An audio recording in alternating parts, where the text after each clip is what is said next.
kupitia katika nafasi yako ya wokovu. Haleluya. Na tunaposema wokovu, maana yake ni mtu ambaye ameokoka. Hiyo ni nafasi Mungu amekuweka. Ndio maana sisi tuliokoka ni tofauti na ambao hawajaokoka. Bwana asifiwe sana.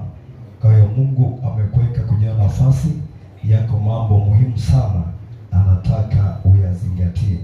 Jambo la kwanza, jitambue wewe ni wakili wa ufalme wa Mungu.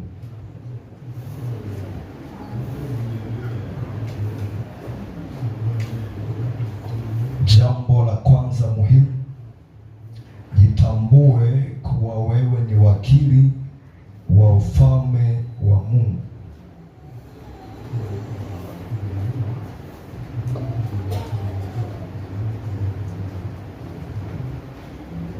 Jitambue kuwa wewe ni wakili wa ufalme wa Mungu.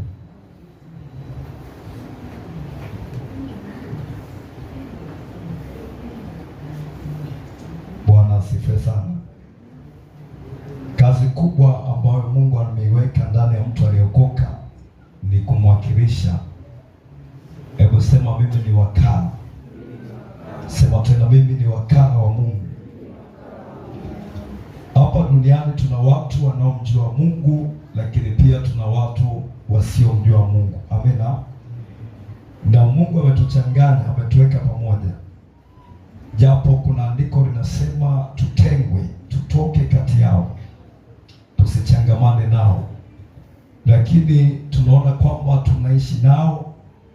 Wengine tumepanga nyumba moja, amina, na wengine tunafanya nao kazi, tunakaa nao maofisini, lakini hawajaokoka. Ila nao Mungu anawatamani waweze kuokoka. Wanasiwe sana.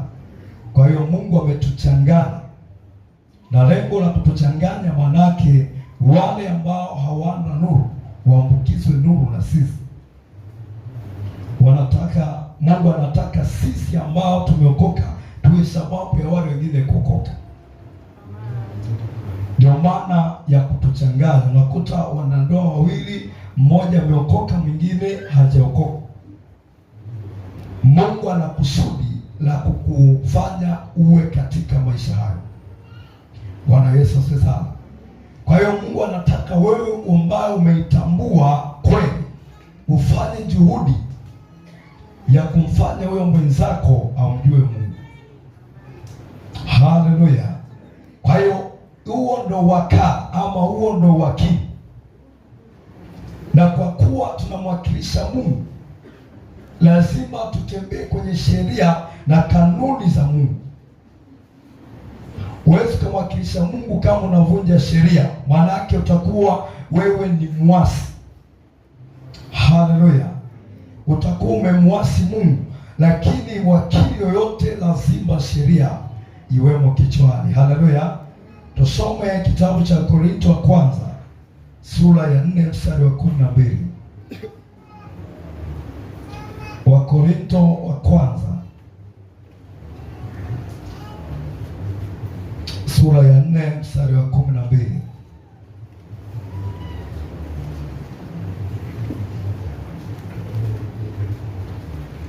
Biblia inasema,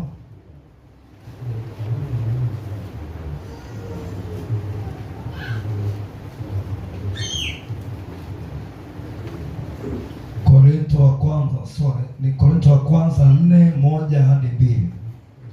Korinto wa kwanza sura ya 4 mstari wa kwanza hadi wa 2. Anasema, mtu na tuhesabu hivi kuwa tu watumishi wa Kristo na mawakili wa siri za Mungu.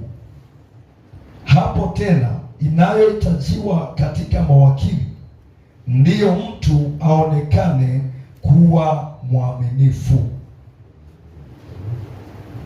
Bwana asifiwe sana.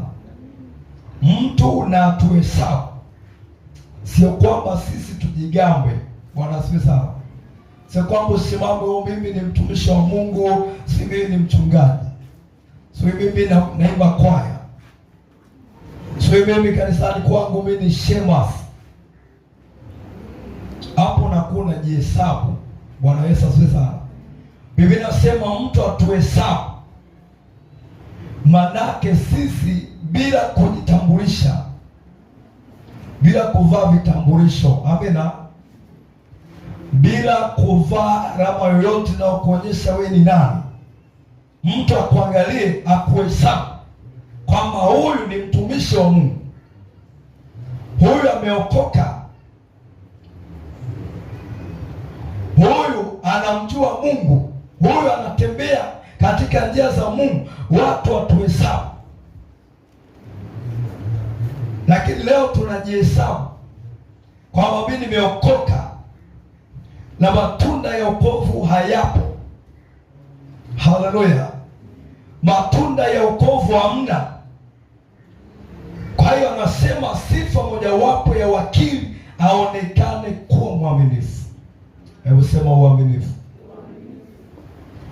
Anaposemea uaminifu, uaminifu upo katika upana wake. Manake kile eneo lazima uwe mwaminifu.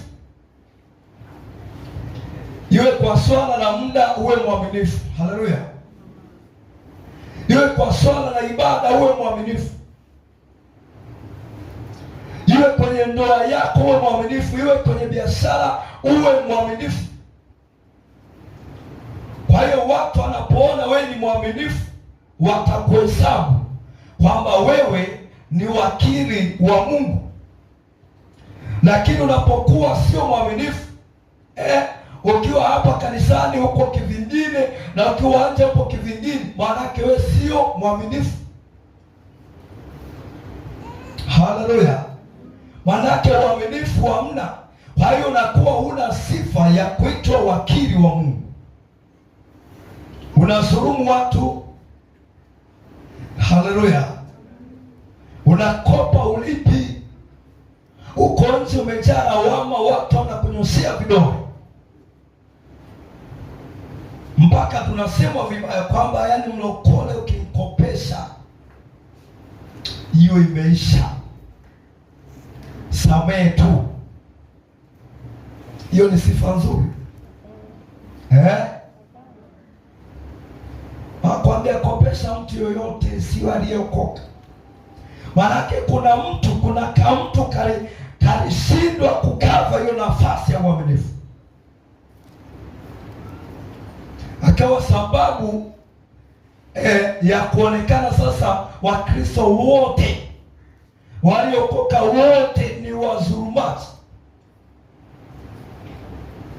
Kwa hiyo moja kwa moja mtu anakuwa amechafua sifa ya kanisa na ya watu waliokoka, ameichafua. Lakini kuna mmoja tu alimsumbua mtu, yule mtu naye akasambaza kwamba yani walokole achana nao kabisa. Jina la Bwana libarikiwe sana. Kwa hiyo sifa ya wakili anasema awe mwaminifu. Unajua ibada inaanza saa mbili huko hapa. Amina. Bwana asifiwe sana. Unajua maombi yanaanza saa nne huko hapa. Uaminifu umebase katika mambo yote, na hasa yale ambayo wewe unayadharau, Mungu ndo anayangalia zaidi. Amina, watu wa Mungu. Kwenye huduma yako lazima uwe mwaminifu, utumike kwa uaminifu, ndipo utakuwa na sifa ya kuitwa wakili wa Mungu. Na Mungu ametuokoa ili tumwakilishe. Mtu anapotaka kuonja upendo wa Mungu aje kwako. Haleluya. Bwana asifiwe. Sio tunakuwa tunaenda tofauti, hatumwakilishi Mungu bali tunamchafua. Unakutana mpagani akwambia bora mimi ambaye sijaokoka. Hiyo ni nzuri kweli?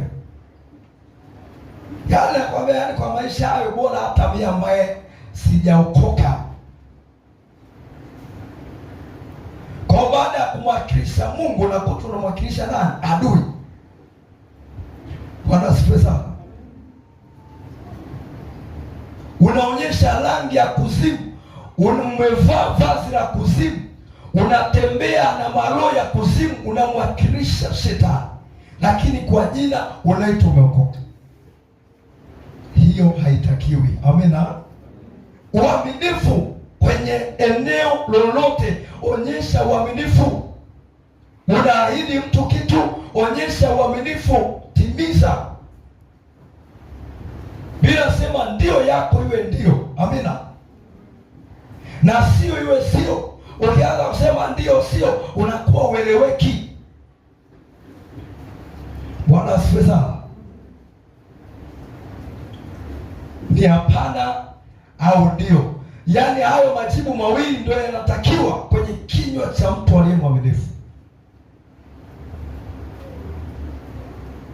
Sio unashawishiwa kutenda dhambi, unang'atang'ata maneno.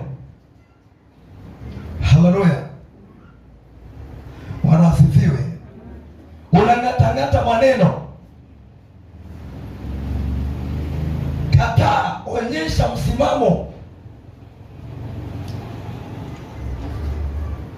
Ni binti unashawishiwa kutenda dhambi na kijana, onyesha msimamo, sema hapana. Haleluya.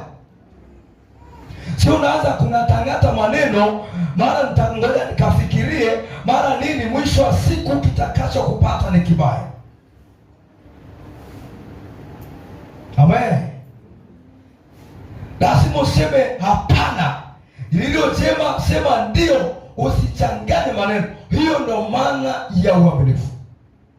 Sema Yesu nisaidie. Sema tena Yesu nisaidie. Ukishasema ngoja nifikirie, hapo tayari adui anaanza kupata mpenyo wa kukusukuma kutenda uovu. Bila ukisema hapana, shetani mwenyewe analijua neno la Mungu. Anajua wewe umesimama kwenye msingi gani. Haleluya. Petro wa kwanza sura ya 4 mstari wa 10.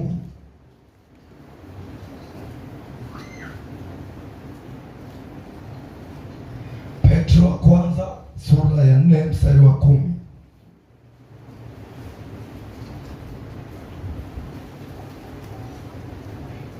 Anasema kila mmoja kwa kadiri alivyoipokea karama, itumieni kwa kuhudumiana kama mawakili wema, kama mawakili wema wa neema mbalimbali za Mungu. Mtu akisema na aseme kama mausia ya Mungu. Mtu akihudumu na ahudumu kwa nguvu alizojaliwa na Mungu, ili Mungu atukuzwe katika mambo yote kwa Yesu Kristo. Utukufu na uweza una yeye hata milele na milele. Amina. Bwana Yesu asifiwe sana. Asema kila mmoja kwa kadiri alivyopokea karama. Mwanzo wa somo hili nilizungumzia habari ya karama. Jina la Bwana libarikiwe sana. Kwamba karama zote ambazo Mungu ameziweka ndani ya kanisa ni kwa ajili ya kulijenga kanisa, lakini pia ni kwa ajili ya kusaidia watu, kwa sababu kila mtu akikaa kwenye karama, manake kuna mtu anamhudumia. Bwana asifiwe sana. Haleluya. Mwalimu anahudumiwa na waimbaji, na waimbaji wanahudumiwa na mwalimu, si ndio? Wanasema kila mtu kwa kadiri alivyopokea, basi tutumie hizo karama kwa kuhudumiana kwa uaminifu. Unayeimba usijione ni bora kuliko anayefundisha. Amina. Mwinjilisti usijione wewe ni bora kuliko mwalimu, kwa sababu na wewe mwinjilisti kuna siku utamtegemea mwalimu.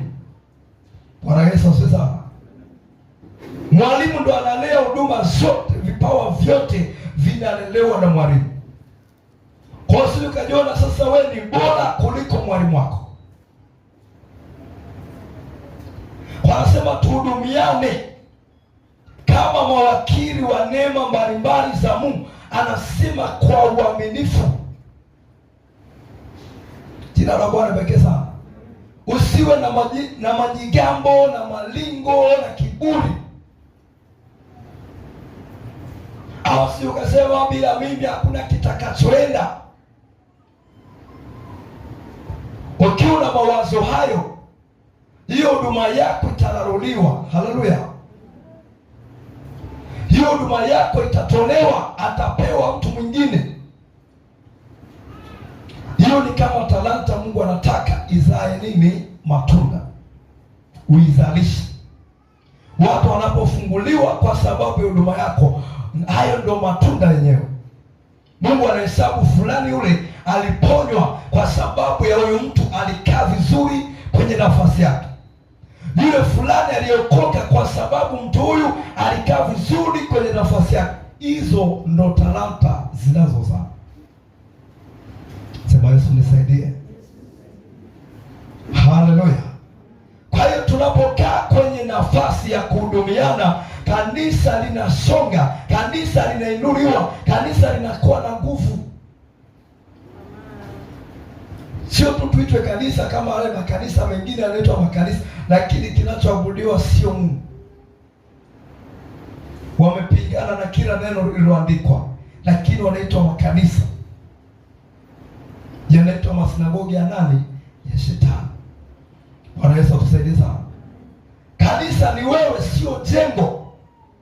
Kwa hiyo wewe unapokaa vizuri kwamba mimi nimeokoka, Mungu ameniteua niwe wakili. Kwenye familia inapotokea migogoro, wewe ambaye ni wakili unatakiwa uwe sababu ya kuleta amani. Haleluya. Sio na wewe unaanza kuegamia upande mmoja, unaanza na wewe kushambulia. Sasa hapo nani atakayemwokoa mwenzake? Biblia inasema kipofu akiongoza kipofu, wote wanaenda wapi? Shimoni. Ila sisi tuliokoka sio vipofu. Sisi tunaona. Bwana sasa. Upo kwenye familia, umetokea ugomvi, ndugu hawa na ndugu hawa welewani. Upo uliokoka pale, unatakiwa usibeze upande mmoja. Amen. Unawaita unakaa katikati. Bila sema Mungu ametupa huduma ya upatanisho. Amina. Kwa hiyo utakapoleta amani pale, tayari umemwakilisha Mungu. Tayari watu wataelewa kwenye hii familia tuna mtu wa Mungu. Bwana asifiwe sana. Kwenye hii familia tuna mtu ana hekima. Anaweza kutuliza mafarakano, anaweza kutuliza dhoruba, yupo. Sio na wewe unaenda kwa kipenzi cha baba, unaanza kumkandamiza mama. Ama unakuwa upande wa mama. Hapana. Wewe ni sababu ya amani. Bwana asifiwe sana. Haleluya. Jina la Bwana libarikiwe sana. Kwa hiyo upo kazini pia pale, mambo hayaendi vizuri, lazima umthibitishe Mungu wako. Kama niko hapa ambaye nina Mungu wa kweli ndani. Kina Danieli walimwakilisha Mungu vizuri. Hata sisi inawezekana. Sio kwamba wale walikuwa malaika ama kwamba kisa tu labda walikuwa wa rangi tofauti na ya kwetu. Hapana. Na wao walikuwa binadamu na wana mioyo kama ya kwetu. Lakini watu walimtukuza Mungu kupitia wao. Bwana Yesu asifiwe. Haleluya. Kwa nini leo tuwakilishi? Kwa sababu hatuna uhakika. Amen. Hatuna uhakika kwamba tupo na Mungu ama hatupo naye. Na hiyo ni kitu mbaya, kwa sababu adui lazima kushambulie. Kila aliye na Mungu anajua mimi nipo na Mungu. Haleluya. Kila aliye na Yesu ndani anajua hapa nilipo, nipo na Yesu. Daima anakuwa na hofu juu ya kumtenda Mungu dhambi. Haleluya. anaogopa kutenda dhambi kwa sababu anajua Yesu ni naye. Lakini ukiona mtu anaenda vichochoroni, anaenda kujificha, manake huyo hata asijiulize kwamba nina Yesu ama sina, moja kwa moja hana. Haleluya. Unaweza kujificha kwenye mapagara, unaweza kujificha kwenye vichochoro, alafu unajiuliza hivi, mimi na Yesu ama sina? Huna. Amina. Jina la Bwana pekee sana. Yesu hayupo. Anayekwambia nenda vichochoroni yule ni shetani. Kwa hiyo wewe unakuwa mwakilisha shetani, sio Mungu. Sema Yesu nisaidie. Sema tena Yesu nisaidie. Ndio maana wengi hatumuoni Mungu kwa sababu tunamtukanisha huko duniani. Yaani tunakuwa sababu ya Mungu kutukana.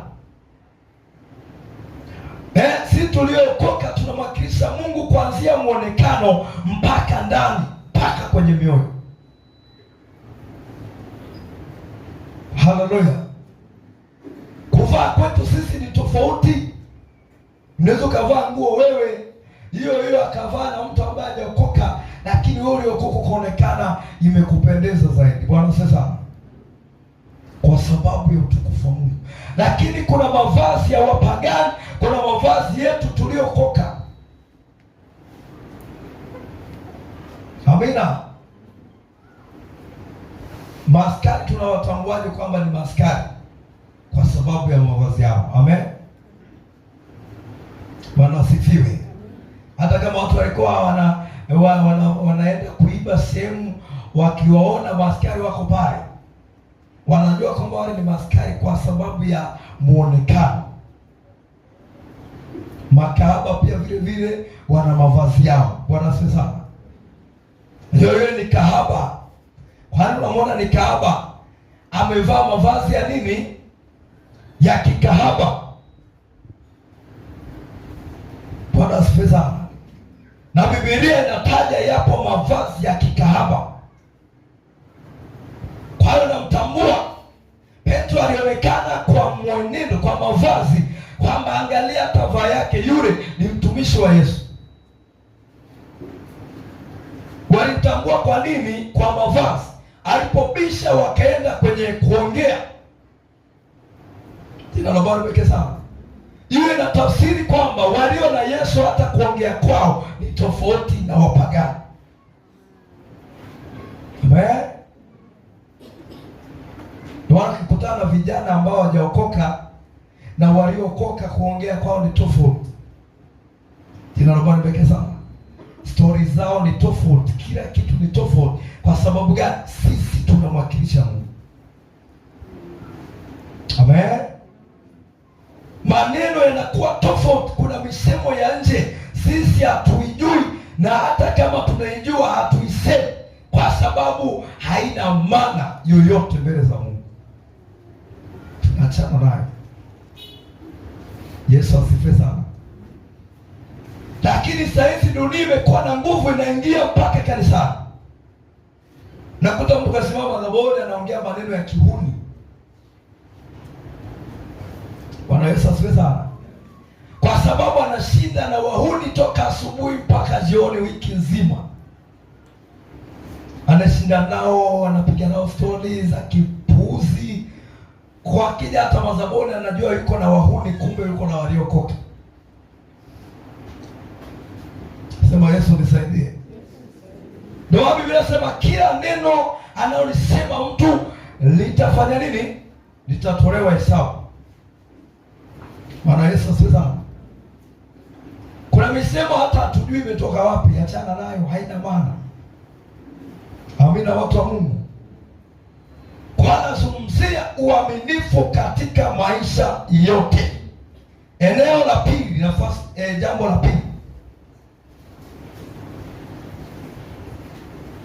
Jambo muhimu la kutambua. Jitambue kwamba wewe una mamlaka.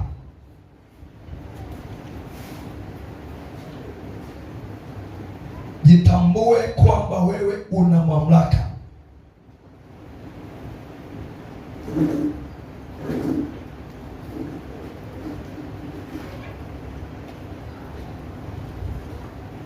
Bwana Yesu asifiwe. Hebu sema mamlaka. Sema tena mamlaka. Tunaposema mamlaka, maana ndani yake kuna utawala. Bwana asifiwe sana. Ndani yake kuna amri. Ndani yake kuna kuamuru vitu. Sasa wewe ambao umekoka, lazima ujijue kwamba mimi nina mamlaka. Haleluya. Ndio maana wana wa Israeli walipofika bahari ya Shamu hawaoni njia. Walikuwa na mamlaka lakini walikuwa hawajielewi. Wakaanza kulia. Mungu anamuuliza Musa, kwa nini unanililia? Una nini mikononi mwako? Akasema na fimbo. Hasa tumia hiyo fimbo, njia itapatikana. Bwana sasa. Haleluya. Fimbo ni nini? Inawakilisha mamlaka. Manake Musa alikuwa na mamlaka lakini alikuwa anajidharau. Kwa hiyo Mungu akamwambia, tumia mamlaka niliyokupa. Na Mungu aliwapitisha ile njia. Alikuwa anaelewa kabisa, mtumishi wangu Musa nimempa mamlaka ambayo itawasaidia kuvuka. Haleluya. Bwana asifiwe sana. Musa alipotumia ile mamlaka, tunaona kwamba bahari ikagawanyika. Na tunaposoma habari za wana wa Israeli, ni mfano pia wa maisha yetu ya imani. Na sisi tunakutana na vikwazo. Bwana asifiwe sana. Tunakutana na vikwazo kwenye huduma, vikwazo kwenye maeneo mbalimbali ya maisha. Unaposikia bahari, manake ni kikwazo ambacho kipo kwa ajili ya kukuzuia usiende upande wa pili. Amina, watu wa Mungu. Kimesimama njia. Unatamani kuvuka lakini uvuki. Kuna kitu kimekaa hapo katikati. Sasa hii mamlaka ambayo Mungu ametupa ni kwa ajili ya kutusaidia katika maeneo kama hayo. Unapoona kitu hakiendi, unatumia nini? Mamlaka. Bwana Yesu asifiwe sana. Tunaona pia wana wa Israeli walikuwa na shida ya maji. Wamekamatwa na kiu, maji hakuna. Wakamlilia Musa, tunataka maji. Musa akaenda tena mbele za Mungu. Amesahau muujiza wa bahari. Akaenda tena mbele za Mungu. Mungu, hawa watu wanataka maji. Kamwambia, tumia mamlaka yako. Amuru hilo jiwe litoe maji, litatoa maji. Bwana sasa. Musa akaenda kwenye jiwe, kilipiga lile jiwe likafanya nini? Likatoa maji. Bwana Yesu sasa. Kwa hiyo unaweza ukaona, ukielewa kwamba na mamlaka, ziko shida kwako zitaondoka. Yako mambo kwako yatakoma. Viko vikwazo kwenye maisha yako utavivuka kwa sababu unaelewa mamlaka ulionayo. Sema Yesu nisaidie. Vikwazo siku zote shetani ndo anaviweka. Na ili viondolewe ni lazima patikane mtu mwenye nguvu, anayejitambua wajibu wake, anayetambua nafasi yake, anayejijua kwamba ana mamlaka, ndipo utavuka. Bwana Yesu asifiwe sana. Sasa mangapi leo tunaona yamekwamishwa? Tunatamani kwenda, hatuendi. Kila tukitaka kwenda, hatuendi. Siku moja wakati tumetoka kuomba maombi ya ujenzi kule site, tumeomba sana siku hiyo. Haleluya. Usiku nilipolala nikaona pale pale kwenye ile barabara, nikaona kama ni reli. Bwana Yesu asifiwe sana. Sasa nikaona kwenye ile reli amesimama mnyama mmoja mkubwa wa ajabu. Jina la Bwana pekee sana. Si tupo upande wa huku, alafu nikaona treni inatoka kule inakuja hivi. Alafu ule mnyama amesimama pale katikati. Bwana Yesu asifiwe sana. Sasa nikaona ile treni inakuja, lakini yule mnyama ameganda pale katikati, hata ondoki. Yaani amesimama kwenye njia ili ile treni isipite. Bwana Yesu asifiwe sana. Nikaona tumeanza kumshambulia yule mnyama, tukapiga, mwisho wa siku tukamua, tukamsogeza pembeni. Nikaona ile trend imepita. Bwana Yesu asifiwe sana. Bwana Yesu asifiwe. Kwa hiyo nikaona kwamba yale maombi tuliyoyaomba siku ile tuliomba kwa mamlaka. Maanake yule mnyama alikuwa anamwakilisha shetani. Ukiona mnyama maanake ni ufalme. Haleluya. Maanake kuna ufalme ulikuwa umesimama kwenye njia kwamba mambo yasiende, tukwame, kila kitu kisiende. Lakini tunamshukuru Mungu, toka pale mambo yakawa yamefunguka. Bwana sasa, na mpaka leo mambo yamefunguka, yanaenda vizuri. Maanake yule mfalme amekaa pale, hataki ile treni ipite, na ile treni imekaa kwenye mfumo wake, kwenye njia, lakini kwenye ule mfumo kuna mnyama kashikilia, kasimama pale. Tulimshughulikia na Yesu alimshughulikia pamoja na sisi. Mwisho wa siku ameanguka. Haleluya. Kwa hiyo tunapoelewa mamlaka ambayo tunayo, vikwazo vya namna hii hatuumizi kichwa. Amina.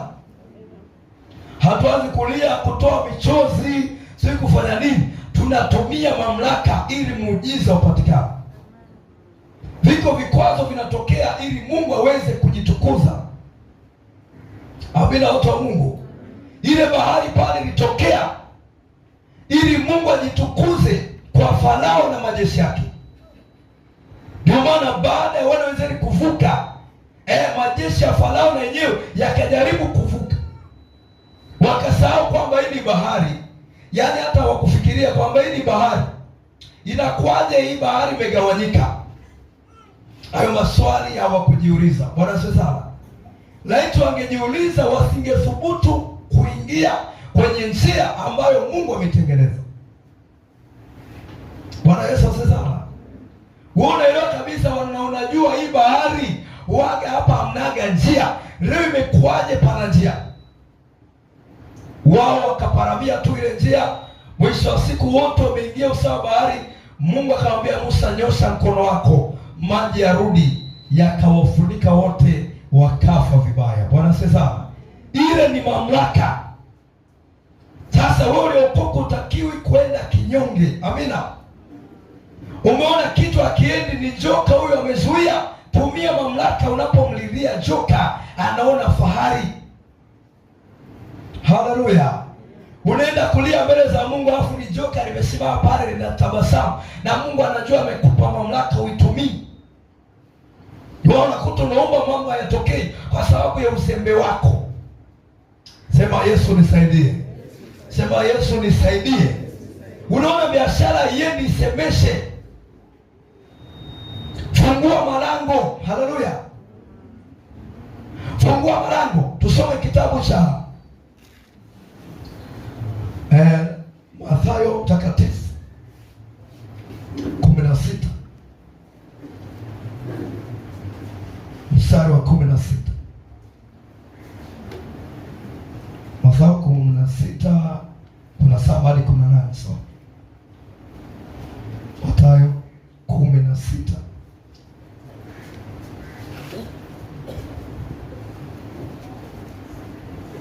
mstari wa 17.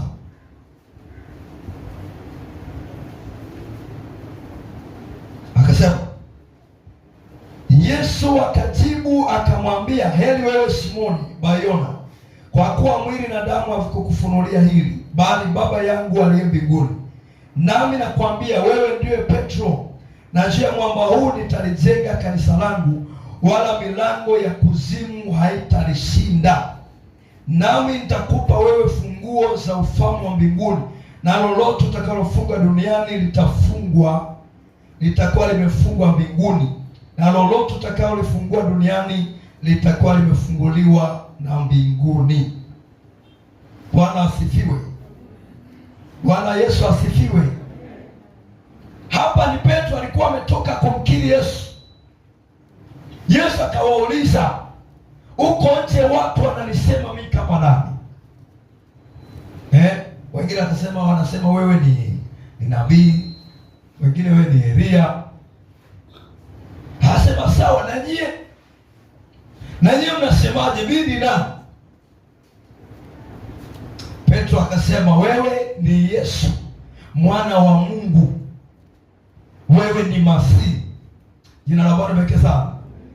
Yesu akamwambia nyama na damu havijakufunulia. Kwanza akasema umebarikiwa wewe Petro, maana kunitambua hivyo sio akili zako, bali ni Baba yangu aliye ndani yako. Anamwambia nami nakwambia wewe ndiye Petro, na juu ya mwamba huu nitalijenga kanisa, malango ya kuzimu hayatalishinda. Unaposikia malango ya kuzimu, ni mapepo, haleluya, ni mashetani, majini, wachawi, washirikina, waganga, wote hayo ni malango ya kuzimu. Magonjwa, umaskini, vifungo, mateso, hayo yote ni malango ya nini? Pamoja na dhambi. Jina la Bwana pekee sana. Anasema kanisa langu hayo yote nimelipa mamlaka. Hebu jitafakari wewe, hao malango kweli umeyashinda? Kama hujayashinda wewe ni mpagani kama wengine tu. Amen. Haleluya. Ajalishi wewe ni kiongozi, wewe ni nani, unaimba kwaya, kama malango ya kuzimu bado yanakushikilia, bado hujakaa vizuri. Sema Yesu nisaidie. Sema tena Yesu nisaidie. Anasema nami nakupa ufunguo. Hebu sema ufunguo. Tena anasema huo ufunguo ni wa ufalme wa Mungu. Bwana Yesu asifiwe. Amesema lolote ukilifunga limefanya nini? Lolote. Sisi tunaelewa hapo? Lolote ukilifunga limefanya nini? Limefungwa. Tena sio hapa duniani tu, anasema mpaka mbinguni. Huo uhalisia upo kwetu. Hapa hatuhubiri siasa wala historia. Amena. Amen. Ukifunga kweli wanafungwa. Bwana Yesu sasa. Ukifungua kweli anafunguka. Hapa tunataka uhalisia. Biblia inasema hatutaishi kwa mkate tu. Amina. Bali kwa kila neno litokalo katika kinywa cha Mungu. Kuna uhalisia wowote hapo? Huo ufunguo nao? Amina. Ukifungwa unaweza kufungua. Hiyo nguvu unayo. Biashara yako ikifungwa unaweza kuifungua. Au ndo wale wanasema au mtaa umeshindikana, ngoja nihamie mtaa wa 7. Unaenda mtaa wa 7 na kwenye wanakufunga. Sasa ngoja nihamie mtaa wa 5 pale. Unahangaika. Haleluya. Haleluya. Familia yako inapigwa na magonjwa. Sasa hii nyumba hii, bila shaka hii nyumba hii ina matatizo, ngoja nihame. Sasa hapo mamlaka iko hapa. Bwana asifiwe. Pungieni mikono kama tunaelewana vizuri. Mamlaka hapo iko hapa. Unahama. Yaani umekuwa mkimbizi. Unatia hadi huruma. Sema Yesu nisaidie. Sema Yesu nisaidie.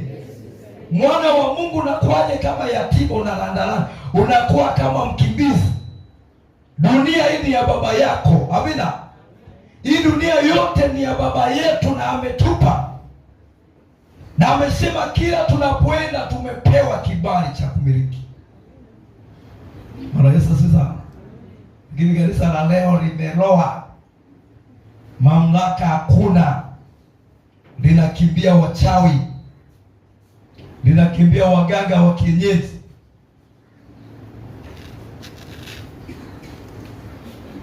Haleluya. Limekuwa tegemezi. Kila kitu baba, sielewi huko. Mchungaji omba.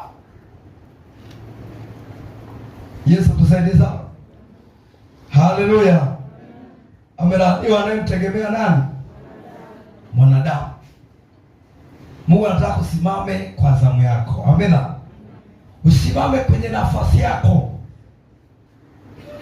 Usikimbie wachawi. Amina. Jiwe kutoa maji sio mchezo, si ndio? Wewe uliona wapi jiwe likatoa maji? Wale waziri walilia wanataka maji, jiwe likatoa. Musa kalipiga, akamwambia wewe jiwe toa maji. Jiwe ni pamoja na watu wagumu. Bwana sasa. Amen. Kuna majitu magumu kusaidia watu. Hata mlilie machozi ya damu akusaidii hata kama ana uwezo. Amina. Kutumia mamlaka. Hilo jiwe linatoa nini? Toa maji. Bwana Yesu sasa. Haleluya. Kwa hiyo lazima ujue mamlaka ulionayo, hii dunia utatishika nayo. Amina. Fikiria wanawezeri kila walipokutana na kikwazo ni kupenya, hakuna kusimama. Bwana siwe sana. Wamekutana na wafalme humo njiani ni kuwatandika. Yaani safari inasonga, hakuna kusimama. Jina la Bwana limekeza. Wamekutana na Yeriko, wakasema lazima ianguke. Ni mwendo wa kukabiliana na maadui. Jina la Bwana limekeza. Ukisema ngoja nisimame kwa neema ya Bwana, kwa wakati wa Bwana utafika. Utausubiri sana huo wakati. Amen. Bwana asifiwe. Fikiria wanaweza kusema hii Yeriko ipo siku tu Bwana ataiangusha. Ngoja si tukae kwenye kambi. Ingeanguka. Wangesema si tukae tu kambini humu. Kwa neema ya Bwana ipo siku itaanguka tu. Walichukua hatua, yani walikataa kukaa sehemu moja. Amina. Walikataa kuchelewa. Walipotia nia, Bwana akaachilia maarifa kwa Joshua, mzunguke mara 7. Wakaizunguka ikashuka. Wakaendelea na safari. Bwana asifiwe. Kwa hiyo kuna vitu tunakubaliana navyo ndio maana vinatung'ang'ania. Yaani mtu umeridhika. Mimi ni wa hivi. Familia yetu yenyewe ndio iko hivyo hivyo. Hapana. Wewe umeokoka, usijifananishe na hao. Sema mimi ni mtu maalum duniani. Sema tena mimi ni mtu maalum. Bwana Yesu asifiwe. Usijifananishe na mtu ambaye hajaokoka. Yaani sisi Mungu anatuona ni watu maalum kwenye dunia. Amina. Hata kama maisha yako ni magumu, yako namna gani, lakini mbele za Mungu sisi ni watu maalum. Ndio maana hiyo pointi ya kwanza nikwambia tunamwakilisha nani? Mungu. Kwa maana hiyo sisi ni mabarozi. Bwana asifiwe sana. Bwana asifiwe. Mathayo 18:18. Hapo tuliposoma, sogea mbele kidogo.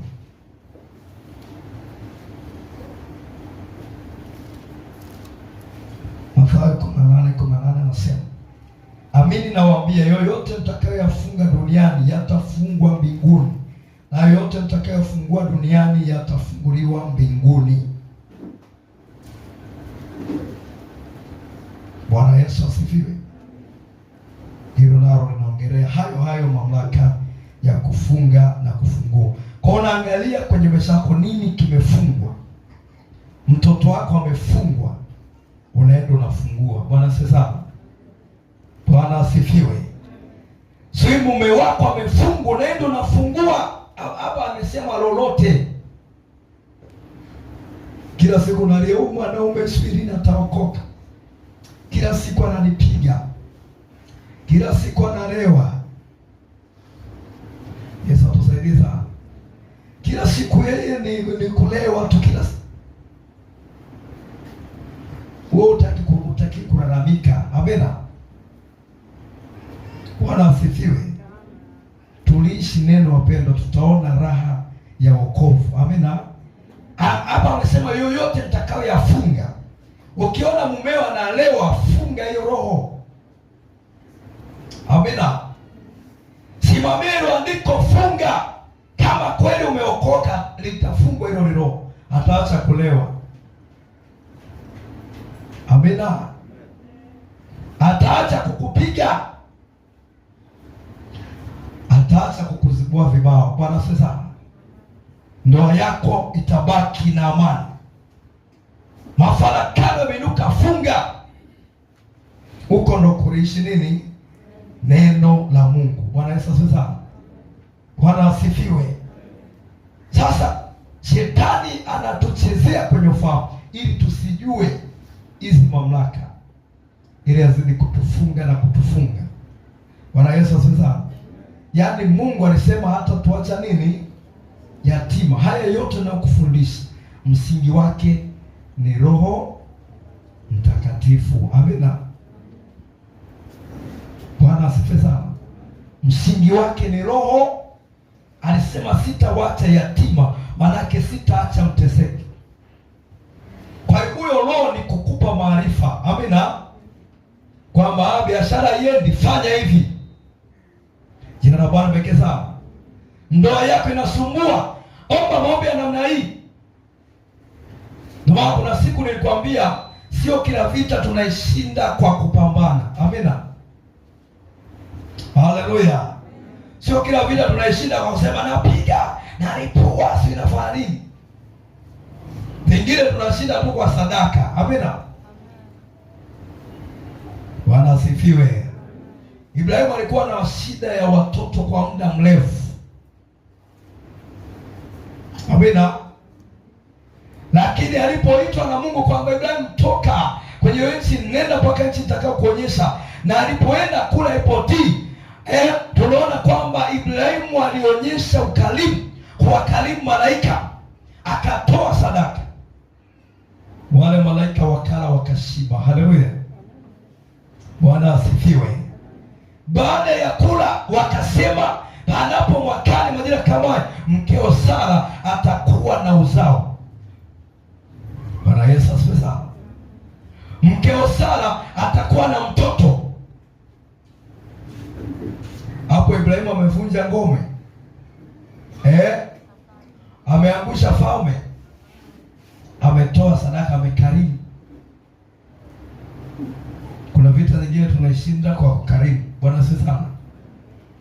Wengine tunashinda kwa kushukuru tu, unakuta umeshinda. Kwa hiyo cha msingi ni huyu ambaye tulipewa ili tusiwe mayatima. Amina. Awemo ndani yako. Huyo ndo atakupa staili mbalimbali za kupambana na kuhakikisha unashinda vita.